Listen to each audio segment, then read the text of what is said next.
ಹುಡುಗಿಯ ನೋಡಿ ಪುಸ್ತಕ ಇಟ್ಟಾನ ಸಾಲಿಯ ಬಾಜುಕ ನೋಡಿ ಪುಸ್ತಕ ಇಟ್ಟಾನ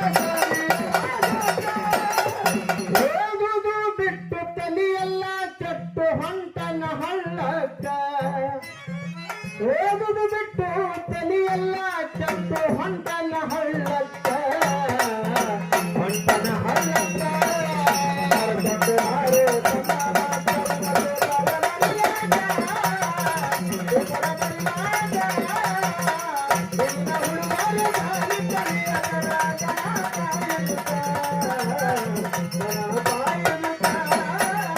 ಭಾಷಣ ಮಾಡುತ್ತ 10ನೇ ಪೇಪರ್ ಹೊಂಟನ ಮರಿಲಾಕ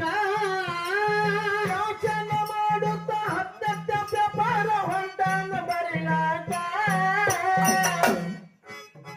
ಏನಂತ ಬರಿಬೇಕು ಕಾಪಿ